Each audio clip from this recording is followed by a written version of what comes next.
Welcome to another video, guys. Welcome to Fitment TV. And today, we are here. I am here alone at the shop with our two lovely cars, the Camry and the Supra. Okay? So this video, as the title may suggest it, yes, we're going back to Baguio. But this time, hindi na Camry. We're going with the Supra. Yeah! Ano nangyari? Di ba dapat bagged in La Union? Some viewers here may already watch the bagged in La Union preparation video. I was going to go to La Union first week of December with the Lexus. Pero hindi natuloy yun kasi... First week of December, sorry. Kasi hindi natuloy yun dahil it got sold. And sa biglaang event nun, we got the Supra. So, yeah, hindi matutuloy ang bag in Baguio. Hindi matutuloy ang bag in La Union kasi the Lexus got sold and then La Union got strict. Hindi tayo makapunta ng La Union sa ngayon, so the requirements are really, really difficult. So, pinospone ko muna yon. So, ngayon, ang mangyayari, to compensate to everything, we are going to Baguio with our Toyota Supra. Sakto, nakakuha na tayo ng 1,000 kilometers. In just 2 weeks of owning this car, we already got 1,000 kilometers and ready na siya for the break-in change oil. So, papa-change oil natin tomorrow sa Toyota Otis. And we're going to prep the car for Baguio. Okay, this is episode 1 of Bagged in Baguio Season 2 with the Toyota Supra. Episode 1 is preparation. Always prep before your long drive. Especially nung pumunta tayo sa Camry, that was a good lesson for us to prep the car ahead of time kasi after the Baguio trip, walang galos yung air suspension and wala tayong naging problema. It was very smooth. Okay? So, another reason kung bakit gusto kong dalhin to sa Baguio is because meron tayong bagong module. If you may see my post sa Facebook, I actually posted the last Fitment engineering management system or the last version of it. Shout out to Tachi nga pala. Tachi will be sponsoring this trip. Okay? Tachi is our official sponsor for Bagged in Baguio series. So anyway, I posted sa wall ko na we already have a final version of the Fitment engineering management system. Ito rin yung reason kung ba't gustong dalhin yung Supra at gustong gumawa ng video na to. Kasi I want to put the new board on our new car, bring it to Baguio like the old-fashioned way. If you may remember, nakwento ko rin na we actually made the system back in 2019 and we brought it straight to Baguio and doon namin binugbog yung system. So, in old Fitment fashion way, okay, it's only right and just to bring the final version of the Fitment engineering management system and, you know, stress test it in the heart of Baguio, the trip to Baguio. So that's what we're going to do in this video for now. Bago ko itong dalhin sa Toyota tomorrow, let's actually pull out the system and transplant this baby, this new baby, to the Toyota Supra. So ang ating gagawin is we're going to take out the system, repin the sockets, and rewire the pumps. And I will show you kung ano yung mga nadagdag, yung mga new features na meron yung bagong board natin. But, yeah, I already made it actually. Nung Pasko, wala akong ginawa kundi inapakan yung Camry. The Camry actually has the new board. Okay? The new system is actually included na here. The final iteration, rather. So, that's what we're going to do the Supra ngayon before the trip. It's already, you're gonna watch this 27. It's already, or 28. It's already 26. So, I have to hurry up, get the car working kasi dadalhin natin siya sa Baguio really soon, okay? First order of business is to start the car, air out the car as well, and yeah. So, solo flight muna tayo. Wala tayong kasama. We're going to do it all by ourselves. Hopefully, I don't have, much problems. First order of business, start the car and air out the car.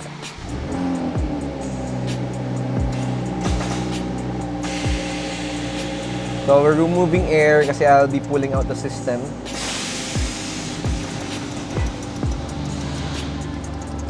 Okay. Let's start pulling it out. That's what we're going to do. It's gonna be a bitch, pero I hope I can do it smoothly. I have to take out my tools. Wala akong katulong. Doing it alone. So, yeah. I'm so happy that Jomar did the system for this kasi sobrang linis niyang gumawa, promise. That guy just made my life easier talaga. And, yan na, pupull out ko na siya. I have to be careful kasi this has 175 pressure, PSI of pressure. Ah, fuck. Have to pull it out gracefully. Yeah. Ito yung kagandahan ng ginawa namin. And, it's out. Hua! Ganun kabilis. And I'm gonna just work on it. Lalagyan natin ng new board. Okay? So what will happen is we're just going to open this up. Okay? Replace it with the new generation of the Fitment engineering management system. We're gonna plug it in here. We're gonna replace the old system. Ano ba yung downside ng old system? We're gonna give you a rundown. Okay? So, to give you a quick recap, the Fitment engineering management system actually just controls the valves. It actually reads the sensors. It controls the car, pero yung current generation of Fitment, wala siyang control over the compressor. Wala siyang control over turning it off. Okay? So it doesn't have control over the pumps.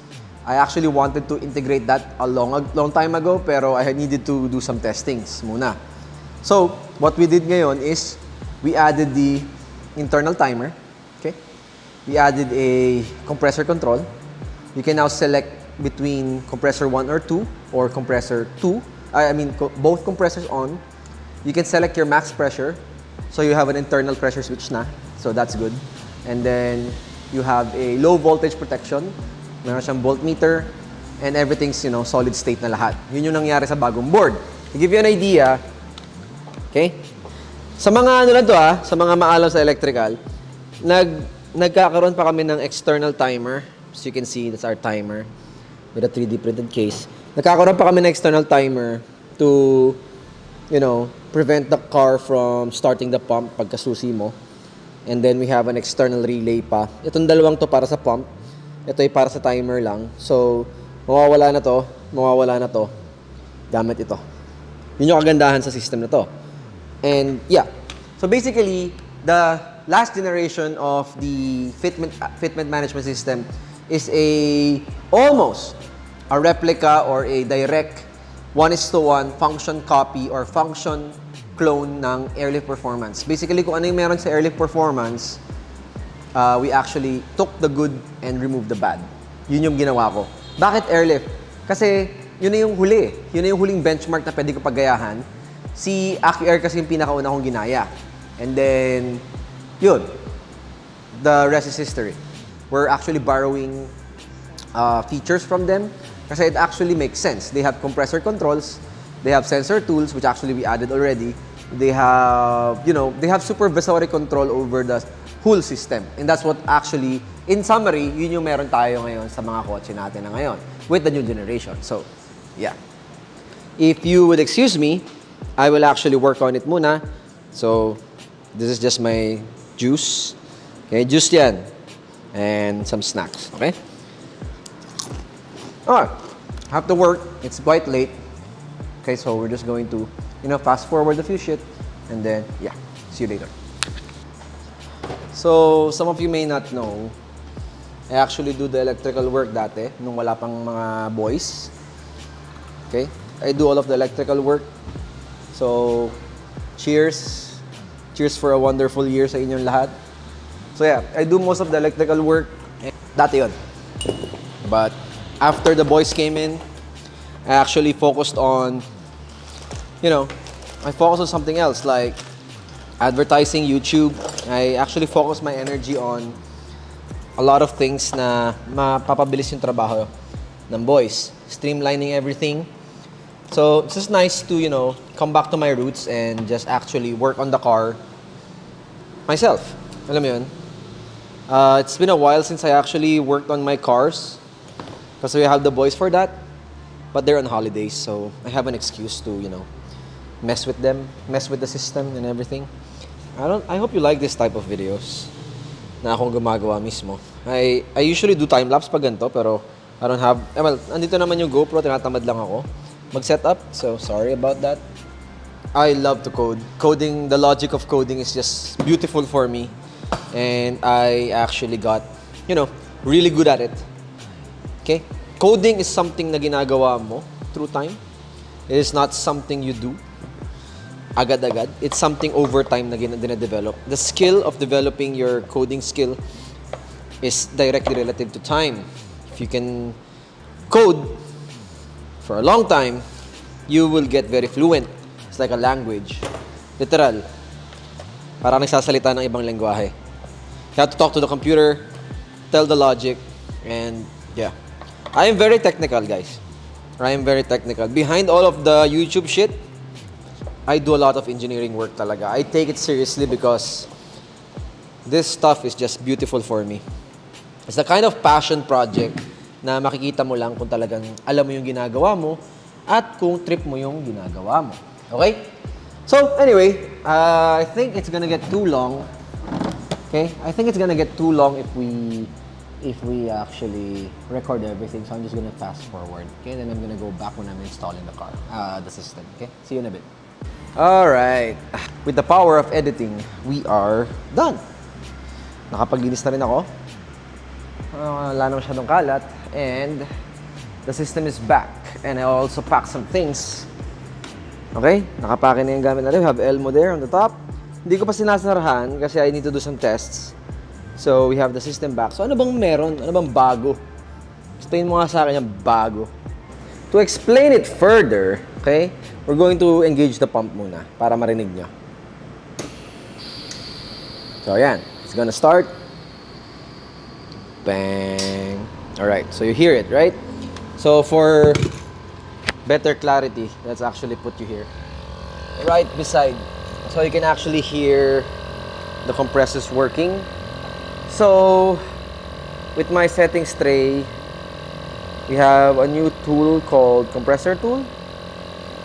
So, kita nyo, active siya ngayon. I can actually, deactivate it if I want. First of all, ang meron tayong bago is we have a system voltage live. Okay? We have operation state ng compressor. Active daw siya. Pwede ko siyang i-deactivate. So, kita mo, tumigil siya. If I want to activate it again, it's gonna wait 5 seconds again. So, built-in timer is very important. So, it's starting again. We can actually change our max pressure. For example, gawin natin siya, I don't know if you can see it, but we can actually change it to a variety. Pwedeng 145 lang para hindi sobrang taas ng pressure. And we can actually select yung operating compressor natin kung dalawa, isa. So, select how many compressor or which compressor to operate. Compressor 1, compressor 2, both compressors. We have both compressors on, kahit isa lang naman yung compressor. And we have a minimum voltage. Okay? So, pag bumagsak yung voltahe ng 11.5 volts, it's not gonna start the system. It's not gonna start the pump. It will actually say, warning, the system voltage is too low. So, yun yung mga updates na meron to. And besides that, okay, I'm just gonna change it back real quick and engage the pump. Okay? So, it's gonna engage the pump again. So, starting again. So, if I'm having a conversation, I want you to shut up siya. Di ba?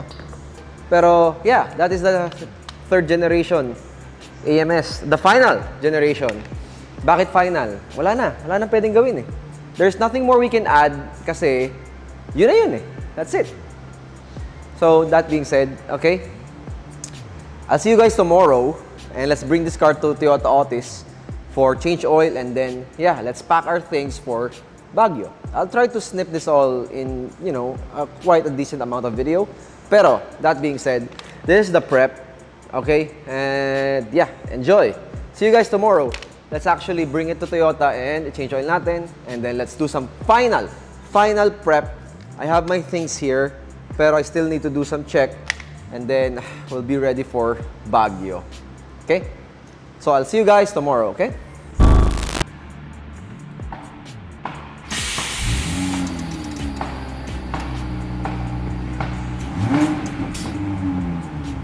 So, unfortunately, we were supposed to go to Toyota today, as I discussed kagabi sa inyo. And patayin ko muna tong pump. Because I can. Hoho! Anyway, so yun. As discussed kagabi, we were supposed to go to Toyota for the change oil, and then I called them up kaninang umaga for an appointment. Sabi nila sa akin, "Sir, nung nilis namin yung kotse, nag-change oil na tayo. So, hindi na kailangan daw. Na-break-in na naman daw yung kotse kasi may konting kilometers nung dineliver yung kotse sa kasa. So, na-change oil na daw. So, usually kasi pag mga 1,000 kilometers na kotse, di ba, sine-change oil natin. So, I was just, confused na sabi nila okay pa daw to. So, sabi ko, okay, fine, I'll take your word for it. Pero what do you guys think? So, 1,000 kilometers ba? Lagi dahil yun dapat mag-break-in, change oil. Pero yun nga, change oil na daw nila, so no need na daw. So, I'll have to take their word for it. Pero, yeah. Anyway, so ngayon na lang, ang gawin na lang natin is, let's actually, kuha tayo ng RFID para sa ating NLEX.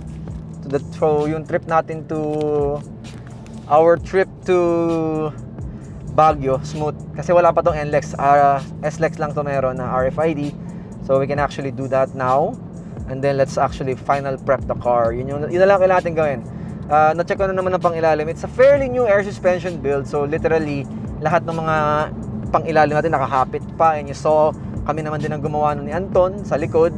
Then, dinoble check ko naman yung sa harap from last time sa straight out of casa videos natin.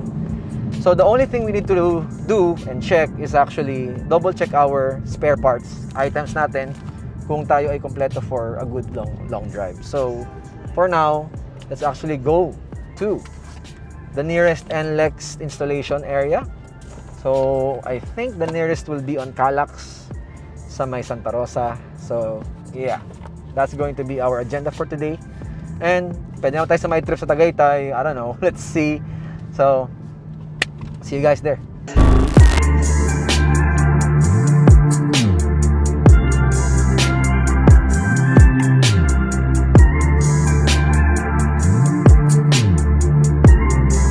Alright. So, we got our RFID na. And that was fast. Really, really fast process. Ang gulat ako, wala pang 10 minuto. We got it. Good for a long trip na. Now, pwede na tayo ng mga gamit natin so we can actually go to Baguio tomorrow morning. Okay? So, final check ng tools and then ready na tayo for Baguio trip. Ngayon, check natin kung kakasya ang gamit ko. It's dirty. Oh, shit. Sakto-sakto. Toolbox ko, sakto. Ano ba to? Paano ba to? Holy shit. Ayan. O yan. Tingin mo. Ay, sorry boss. Okay, surprising. If you remove the panel, malaki space. Okay. So, nilagay ko muna yung Lexus dyan. Okay. Bags na lang. Sakto, pwede natin ilagay yung pusa, yung ano natin, si Fuyo dito. Sakto. Ayan. Here. Right? Alright. So, sorry that video cut off. It's around 10 o'clock at the evening. Medyo pagod na ako. As you can see, I'm just so tired. I had to do everything last minute. Change the car's module. And Lex and everything. I had to prep the boys for my leave, so I already packed my things right here. Anyway, I just want to say na I'll be seeing you guys. If you're from Baguio and you want to see the Supra, you want to meet up like what we did with TJ and Josh, thank you sa inyo. Those guys will be meeting me again sa Baguio. You'll be watching this 28th of the morning, so yeah, I'll be there after lunch, around afternoon siguro. And yeah, it's just fun to be back to Baguio and going to be meeting people again. And yeah, it's going to be a test of our module, test of our air suspension again, and we're just gonna have fun with the Supra, meet a lot of people. I'm pretty sure people are stoked to see the car. And yeah, if you're in Baguio tomorrow, 28 to 31, I'll be there. Thank you for watching, guys. So sorry, I'm just tired as fuck and panaw na. I have to rest. Drive pa bukas. And yeah, drive pa ngayon if you're watching this now. So, thank you for watching. It's been Kyle from Fitment Engineering and you're watching Fitment TV. I'll see you today. I'll see you in the next episode. See ya. Merry Christmas and Happy New Year. Bye.